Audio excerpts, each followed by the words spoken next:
Bienvenidos a Ya es Hora, un encuentro con la verdad.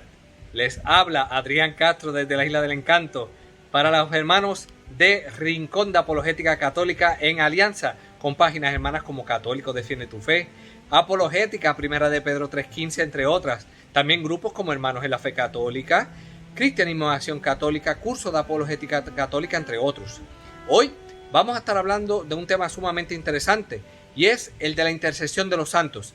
Es por eso que hemos traído en el día de hoy a un hermano que nos va a dar mucha ayuda con este tema. Él es nada más y nada menos que el hermano Jesús Hurones. Jesús M. Hurones Rodríguez, nacido en España, laico casado, residente en Guadalajara, España, con 34 años de edad. Es ingeniero industrial por la Universidad de Salamanca. Consta con un diplomado en Teología Bíblica por el ISCR de la Universidad de Navarra. Cursa estudios de Ciencias Religiosas en la Universidad de Navarra. También tiene estudios teológicos diocesanos por la Escuela de Teología del Obispado de Sigüenza, Guadalajara. Es ex colaborador en la evangelización en el portal CatholicNet en México. Ha sido articulista en diversas webs católicas latinoamericanas como CatholicNet, Católicos Firmes en su Fe y Católicos Defiende tu Fe. Bloguero sobre sectas, nueva era y apologética, en colaboración con su esposa del blog Convertidos Católicos en el portal de evangelización Religión en Libertad España. Tiene escrito libros sobre apologética bíblica publicados en Amazon que han sido muy demandados por católicos de Latinoamérica. Ha realizado pequeñas misiones en Perú, donde entró en contacto con no católicos inmersos en sectas o nuevos movimientos religiosos. Ha colaborado en conferencias sobre el problema de las sectas en algunas parroquias de Madrid y Perú. Ha dirigido un curso de sectas y nueva era en la Escuela de Teología del Obispado de Sigüenza. Y sin más preámbulos, le damos la bienvenida a nuestro amigo y hermano Jesús Hurones, directamente desde España. Un abrazo enorme, mi hermano. Muchas gracias, Adrián. Aquí estamos. Es bueno poderle tener con nosotros, hermano. Vamos, como dijimos ahorita, vamos a estar hablando sobre la intercesión de los santos, lo que es esa iglesia triunfante. Así que, si le parece, pues comenzamos de lleno con las preguntas. Muy bien. Perfecto, mi hermano. Pues nada, antes que todo, vamos desde lo más básico. ¿Qué es la comunión de los santos? Vale, pues mira, este tema creo que viene muy al día porque en la iglesia en el mes de noviembre celebra el mes, por así decirlo, el mes de los difuntos, ¿no? El día 1 es el día de todos los santos, celebramos lo que es la iglesia triunfante, el día 2 el día de los difuntos, la iglesia purgante, ¿no? Entonces, por así decirlo, ¿qué es esto de la comunión de los santos? Bueno, pues yo creo que la mejor definición la podemos encontrar en el Catecismo de la Iglesia Católica, numeral 946 a 948. Dice el Catecismo: después de haber confesado la Santa Iglesia Católica, el símbolo de los apóstoles añade la comunión de los santos. Este artículo es, en cierto modo, una explicación del anterior. ¿Qué es la Iglesia sino la asamblea de todos los santos? La comunión de los santos es precisamente la Iglesia. Evidentemente, aquí nos está hablando de las tres dimensiones que tiene la Iglesia, ¿no? La Iglesia peregrina, la Iglesia purgante y la Iglesia triunfante, ¿no? Entonces, hay una comunión entre las tres iglesias, una comunión de amor, una comunión de los miembros y de las cosas santas, que es a lo que vamos a conocer como comunión de los santos. El 947 dice: como todos los creyentes forman un solo cuerpo, el bien de uno se comunica a los otros. Es pues necesario creer que exista una comunión de bienes en la iglesia. Pero el miembro más importante es Cristo, ya que Él es la cabeza. Así, el bien de Cristo es comunicado a todos los miembros y esta comunicación se hace por el sacramento de la Iglesia. Como esta Iglesia está gobernada por un solo y mismo espíritu, todos los bienes que ella recibe forman necesariamente un fondo común. La expresión comunión de los santos tiene, por tanto, dos significados: comunión de las cosas santas y comunión entre las personas santas. Es decir, básicamente, es el concepto que San Pablo desarrolla en 1 Corintios 12, ¿no? Cuando un miembro sufre, todos sufren por él. Cuando un miembro se alegra, todos se alegran con él, ¿no? Es decir, hay una comunión entre los miembros, entre los sentimientos que tienen unos hermanos con otros, que unos podemos orar por otros y así sucesivamente, ¿no? Entonces, los miembros santificados por la gracia redentora de Cristo, que pertenecen al reino de Dios sobre la tierra y al de la vida futura, están unidos con Cristo, su cabeza, y todos entre sí forman lo que se conoce una comunión de vida sobrenatural o comunión de los santos. Esta comunión se realiza por la posición común de medios para alcanzar la gracia depositada en la Iglesia, de los dones extraordinarios de gracia concedidos a la Iglesia y además por la participación de los frutos de las oraciones y buenas obras de todos los miembros de la Iglesia. Por eso, porque los que a veces se ofrecen oraciones por los difuntos, misas por los difuntos o incluso peticiones o novenas a los santos. ¿Por qué? Porque creemos que existe esa comunión de amor, esa comunión de tal forma que la persona pueda interceder por ti y por otros orando, ¿no?, ante el Señor. Pues esto es básicamente lo que sería la comunión de los santos. Excelente, excelente. Hermano, entonces, tomando en consideración esta información que usted nos da, le pregunto, pues entonces, ¿pueden interceder los santos por los fieles que estamos acá en la tierra? Bien, eso es una buena pregunta. Hay que decir que, antes no lo hemos dicho, que la doctrina esta de la comunión de los santos es una doctrina exclusivamente católica. Los protestantes, por ejemplo, no comparten esta doctrina con nosotros, ¿no? Por eso es una de las críticas que nos suelen hacer, es que ellos no creen que un santo pueda interceder por nosotros. Ellos creen que sí, mientras tú estás en la tierra, tú puedes orar por un hermano, pero cuando mueres ya no puedes orar. Entonces, lo primero de todo, a mí me gustaría leer el texto de Efesios 2:19. Dice: de tal suerte que ya no sois extranjeros y huéspedes, sino que sois ciudadanos de los consagrados y miembros de la familia de Dios. Es decir, que aquí lo que San Pablo está diciendo es que todos somos miembros de la familia de Dios. Los santos y nosotros formamos una sola familia. Ellos no son personas extranjeras que no nos conocen y que no saben nada de nosotros. No, no. Todos somos miembros de la familia de Dios. Entonces, en esa unidad, que tiene que ver un poco con lo que dijo también San Pablo en 1 Corintios 12, donde habla de la comunión de los santos, en esa unidad de familia es donde nosotros podemos entender por qué los santos pueden interceder por nosotros. Primer texto que voy a dar para probar la intercesión de los santos es Jeremías 15:1. Vamos a leer el texto de Jeremías 15:1, ¿vale? Entendiendo como que los santos son como nuestra familia, ¿no? Como nuestros familiares del cielo. El Señor me dijo: aunque se presentaran ante mí Moisés y Samuel, mi alma no inclinaría hacia este pueblo. Entonces, este texto, lo que está recogiendo Jeremías es que ya en la cultura judía existía la creencia de que tanto Moisés como Samuel eran poderosos intercesores, a los cuales el pueblo judío acudió muchas veces, ¿vale?, para pedir su intercesión. Tenemos el caso de Éxodo 32, del 11 al 12, Salmo 99:6 o 1 Samuel 7:9, que nos demuestra claramente cómo estas personas del Antiguo Testamento eran poderosos intercesores. Entonces, ¿qué pasa? Que en ese tiempo ya no vivían ninguno de los dos, pero se les trae a recuerdo, ¿vale? Como si quiere decir, oye, si tú te acuerdas de los antiguos patriarcas y ellos podían interceder y ellos pueden seguir intercediendo por nosotros.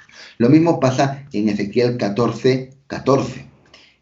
Es un texto muy parecido al anterior, dice: pero si en este país se encontrasen estos tres hombres, Noé, Daniel y Job, ellos, debido a su justicia, lograrían salvar su vida, dice el Señor Dios. Esto se narra dentro de una serie de sucesos que se estaban dando en el pueblo de Israel, que pues iban a traer una serie de desastres. Entonces el Señor les recuerda que los justos del Antiguo Testamento, Noé, Daniel, Job, justos que ya estaban muertos, no iban a poder hacer nada aunque el pueblo recurriera a ellos para interceder. Ellos se salvarían, pero el pueblo no se salvaría. ¿De acuerdo? Son ejemplos que de manera indirecta vemos como ya se tiene en cuenta a personas fallecidas para pedir la intercesión del pueblo. También otro ejemplo de santos lo podemos encontrar en Lucas 16, 22. Vamos a leer el texto de Lucas 16, 22 en adelante. Vamos a leer el texto del Evangelio de San Lucas 16.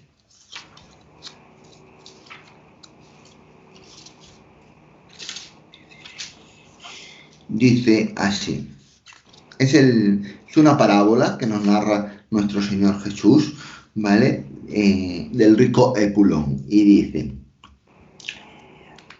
murió el pobre y los ángeles le llevaron al seno de Abraham. Murió también el rico y lo enterraron. Y estando en el infierno entre torturas, levantó los ojos y vio a lo lejos a Abraham y a Lázaro a su lado. Y le gritó: Padre Abraham, ten compasión de mí, y envía a Lázaro para que moje en agua la yema de su dedo y refresque mi lengua, porque me atormentan estas llamas. Abraham repuso: Hijo, acuérdate que ya recibiste tus bienes durante la vida, y Lázaro por el contrario males.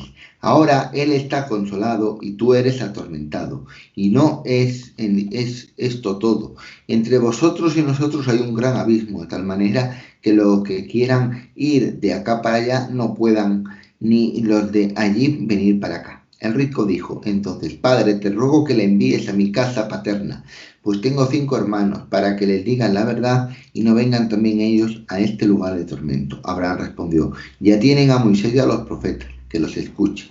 Pero él les dijo: no, padre Abraham, que si alguno de entre los muertos va a verlos, se arrepentirán. Abraham contestó: si no escuchan a Moisés y a los profetas, no harán caso ni aunque resucite un muerto. Bueno, pues este texto que lo vemos así tan largo un poco, nos está narrando cómo una persona pide al padre Abraham que interceda y que mande al pobre Lázaro que se aparezca a sus hermanos. Es decir, que es posible una conexión y una comunicación entre aquellas personas que estaban muertas y, evidentemente, aquellas personas que están en la tierra, ¿no?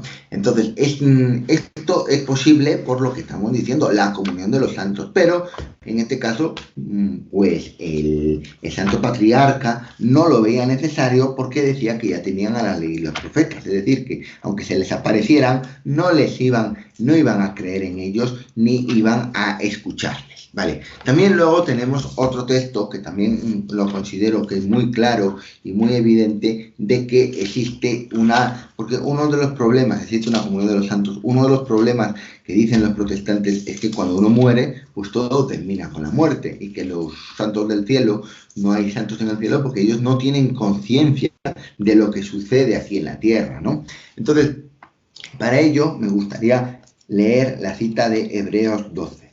Dice: precisamente por eso también nosotros, envueltos como estábamos en una gran nube de testigos, debemos liberarnos de todo aquello que es un peso para nosotros y del pecado que fácilmente nos seduce.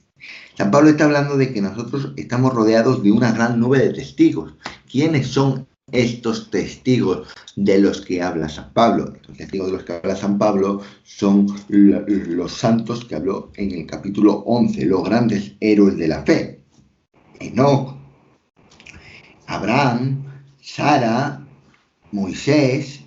Todos los que mencionaba en Hebreos 11, él los está considerando testigos de lo que está ocurriendo. Es decir, que San Pablo considera que ellos están en el cielo y son testigos, saben lo que pasa aquí en la tierra. ¿De acuerdo? Entonces, evidentemente, sí son conscientes de lo que aquí ocurre. Si nosotros continuamos leyendo un poquito más y nos vamos a Hebreos 12, 23, dice: 22 al 23. Vosotros, en cambio, os habéis acercado a la montaña de Sión, a la ciudad del Dios vivo, la Jerusalén celestial, a millares de ángeles, a la asamblea festiva, a la congregación de los primogénitos que están escritos en los cielos, al Dios, juez universal, y a los espíritus de los justos que han sido hechos perfectos. Es decir, aquí está hablando de que los espíritus de los justos, es decir, de los antiguos patriarcas del Antiguo Testamento, a esos que antes había llamado testigos, ¿vale? La nube de testigos, esos son los espíritus de los justos que ya han sido hechos perfectos. ¿Qué quiere decir hechos perfectos? Pues que ya han alcanzado la visión beatífica, que ya están en el cielo y están con Dios. ¿De acuerdo? Entonces están demostrando claramente que Dios no está solo en el cielo, está rodeado de una multitud de espíritus, ¿vale? Y esto nos lo va a recordar también, evidentemente, el apóstol San Juan en Apocalipsis 6. Si nosotros nos vamos al libro del Apocalipsis, el último libro de la Biblia, Apocalipsis o Revelación, Apocalipsis capítulo 6, nos dice así el texto, 6 del 9 al 11. Dice: cuando el Cordero abrió el quinto sello, vi debajo del altar vivos a los que habían sido degollados por proclamar la palabra de Dios y por el testimonio que habían dado. Es decir, habían muerto, pero tenían una vida espiritual, estaban vivos en espíritu. Gritaron con voz potente, es decir, que pueden hablar, pueden gritar esas almas de aquellos que habían fallecido. ¿Hasta cuándo tú, el Maestro, el Santo, el Veraz, vas a esperar a hacer justicia y a vengar nuestra sangre de los habitantes de la tierra? Es decir, que estas almas le están preguntando a Dios y son conscientes de lo que está pasando en la tierra y claman justicia, ¿vale? Es un llamado a que Dios haga justicia. Entonces no podemos decir que los santos no son conscientes de nada ni saben nada, ¿no? Ellos están con el Señor y incluso pueden clamar y rogarle, pedirle cosas. Nosotros creemos fielmente que los santos estos de los que habla San Pablo, estos que están en la nube de testigos, no solamente los patriarcas, sino después todos los apóstoles, la Virgen María y todos los santos que han vivido antes que nosotros, pueden escuchar nuestras oraciones y las pueden presentar al Señor. Así lo dice, por ejemplo, Apocalipsis 8, del 3 al 4. Nos dice claramente: después vino otro ángel que se paró de pie junto al altar con un incensario de oro. Le dieron muchos perfumes para que los ofreciese juntamente con las oraciones de todos los santos sobre el altar de oro colocado delante del trono. Es decir, que evidentemente igual que los ángeles llevan las oraciones de los santos a Dios, pues estas oraciones también pueden ser las nuestras y son presentadas al Señor, ¿no? Entonces, es muy claro, todas estas citas que he dado enseñan lo mismo, ¿no? Que en el cielo hay santos, ¿vale? Y que se puede recurrir a ellos para pedir su intercesión. Me llama la atención por lo que estamos viendo hasta el momento, cómo estos tres estados de la iglesia, peregrinante, purgante y triunfante, no están desentendidos. Prácticamente podríamos entrar con esta premisa a la próxima pregunta, entonces, que es: ¿podemos entonces nosotros rezar por los fieles difuntos?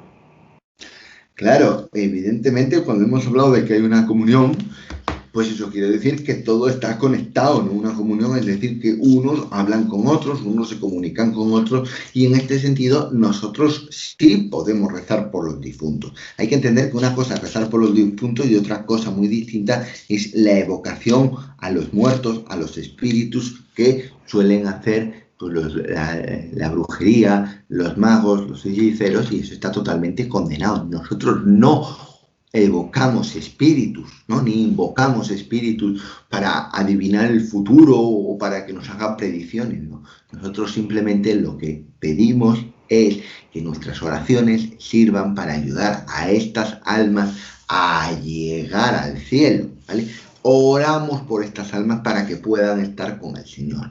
Esta oración por los difuntos, ¿vale? La podemos encontrar, por ejemplo, en Hechos 9, del 36 en adelante, ¿vale? Que se narra el caso de la resurrección de Tabita. Dice: en Jaffa había una discípula llamada Tabita, que significa Gacela, la cual se dedicaba a hacer buenas obras y muchas limosnas. Por aquellos días cae enferma y muere. La lavaron y la pusieron en la estancia de arriba. Como Lidia está cerca de Jaffa, los discípulos enviaron 2 hombres para pedir que fueran rápidamente a Jaffa. Pedro se levantó y se fue con ellos. Cuando llegó, lo subieron a la estancia de arriba. Allí le rodearon todas las viudas, llorando y mostrando las túnicas y mantos que les hacía Gacela cuando vivía con ellas. Pedro echó fuera a todos, luego se arrodilló y se puso a orar. Se acercó después al cadáver y dijo: Tabita, levántate. Ella abrió sus ojos y al ver a Pedro se incorporó. Entonces, ¿qué encontramos aquí? Aquí encontramos un caso donde Pedro ora por una persona que ha fallecido. Evidentemente, se ha producido un milagro, eso no lo vamos a negar. Está claro que posteriormente a la oración de San Pedro se produce un milagro y la persona resucita, pero no hay que negar que ese milagro se produce porque se ora por un difunto, ¿no? Se está orando en este caso por Tabita. Entonces ya es doctrina, por así decirlo, apostólica, de que se puede orar por los difuntos. Lo mismo enseña San Pablo en 2 Timoteo 1, 16, 18. Del Señor misericordia a la casa de Onésiforo, que muchas veces me refugió y no se avergonzó de mi cadena. Antes, estando él en Roma, me buscó solícitamente y me halló. Dele el Señor que haya misericordia acerca del Señor en aquel día. Y cuanto nos ayudó en Éfeso, tú lo sabes mejor. Bueno, pues esto es como una petición que está haciendo San Pablo porque Onesíforo pues iba a morir, estaba enfermo y entonces está pidiendo por él para que el Señor lo tenga ya en su gloria, porque seguramente cuando San Pablo escribió eso, pues es posible que Onesíforo haya muerto. Lo mismo podemos encontrar en 1 Reyes 17 del 21 al 22, ¿vale? Es el texto donde vemos cómo el profeta Elías ora por un niño, ¿vale?, que acababa de morir y gracias a la oración del profeta Elías, el niño vuelve otra vez a la vida. ¿Vale? Entonces son 3 textos muy claros que nos enseñan que sí existe una oración por los difuntos. ¿Por qué? Porque ellos formarían lo que se conoce como la iglesia purgante y nosotros debemos orar por ellos. Las oraciones por ellos nunca se van a perder. El Señor siempre las va a escuchar y las va a aplicar. Hermano, tomando en consideración todo esto, siempre también es importante tomar en cuenta la información referente a lo que son los padres de la iglesia, así que me gustaría ver si nos podrías aportar con referencia qué enseñaron los santos padres en las primeras etapas del cristianismo con referencia a la intercesión de los santos. Vale, pues mira, voy a leer algunos textos de los santos padres que hablan sobre la intercesión de los santos y algunos otros textos que hablan sobre la oración o la ofrecer sacrificios o ofrendas por los difuntos, ¿no? Por ejemplo, sobre la intercesión de los santos tenemos un texto de San Clemente de Alejandría, dice: y también reza con los ángeles como si ya fuera igual a los ángeles y nunca se encuentra fuera de su santa vigilancia y aunque rece solo tiene el coro asociado de los santos. Bueno, pues claramente aquí nos está enseñando San Clemente de Alejandría que además de los ángeles tenemos el coro de los santos del cielo que rezan con nosotros. Orígenes, poco tiempo después, dice: el sumo sacerdote ora con los que oran de corazón y también los ángeles en el cielo se alegran por un pecador que se convierte, más que por 99 justos que no tienen necesidad de conversión, citando a Lucas 15:7.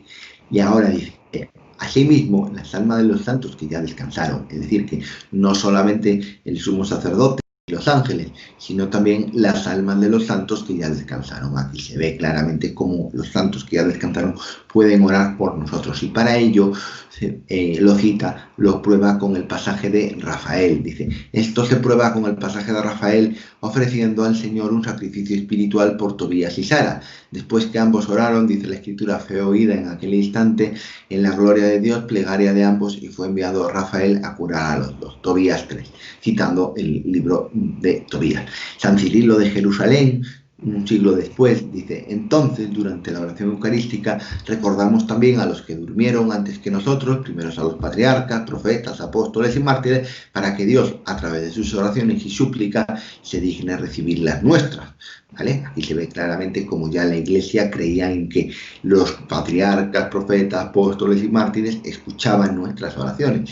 San Ambrosio de Milán, hacia el año 388, dice que Pedro, que lloró tan eficazmente por sí mismo, llore por nosotros y vuelva hacia nosotros el rostro benigno de Cristo. Está pidiendo la intercesión del apóstol San Pedro, ¿no? Y está recordando cómo él lloró cuando negó al Señor 3 veces, pues está pidiendo que interceda también por nosotros.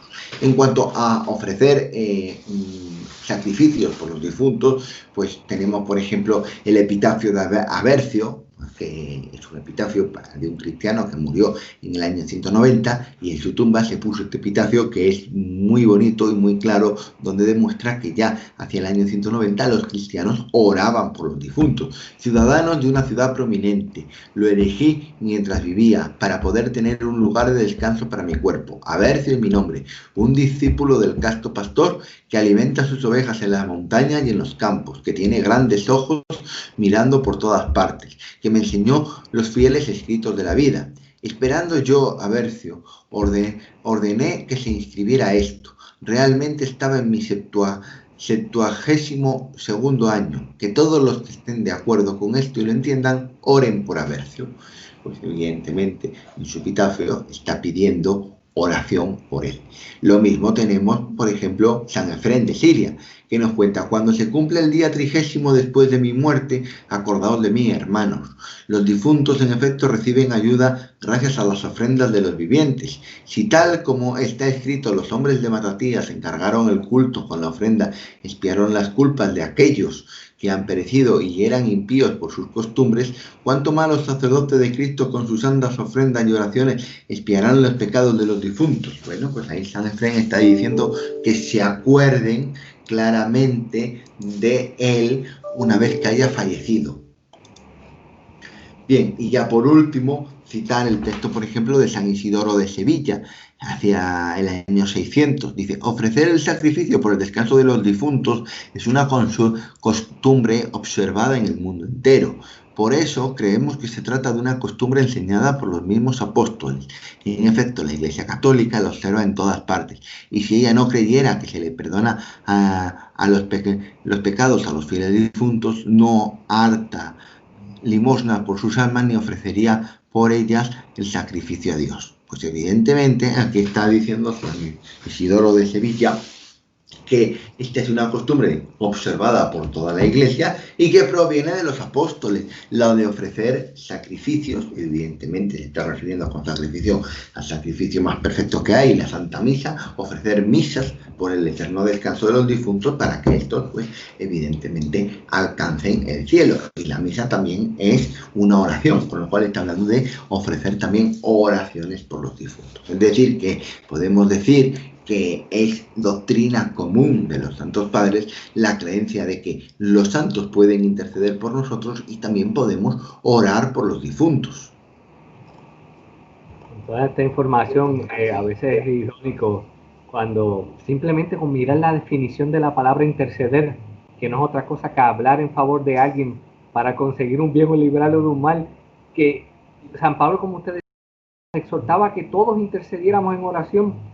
Entonces yo digo, cuánto más si nosotros podemos interceder unos por otros siendo unos miserables pecadores, cuánto más aquellos que ya están cara a cara con Dios lo pueden hacer, ¿verdad, hermano? Eso es. Qué cosa, oye. Y qué bueno que podemos traer toda esta información para que aquellos que tengan acceso a la misma puedan ver que como la Iglesia, como dijimos ahorita, en los 3 estados, que es peregrinante, que somos nosotros, purgantes, que son los fieles difuntos, y la Iglesia triunfante, que son los santos que ya están en el cielo gozando de esa visión beatífica, no estamos desentendidos uno de otro. Vemos como Dios sigue obrando en este cuerpo místico suyo que es la Iglesia, y yo creo que esta información es importante que sea compartida con todas las personas que, ¿verdad? Exhortamos a aquellos que de alguna manera u otra estén viendo esta transmisión, ya sea por la plataforma que sea, que saquen un tiempo para compartir esto con todos sus contactos, porque es importante que esta información llegue a la mayor cantidad de personas posible. ¿Para qué?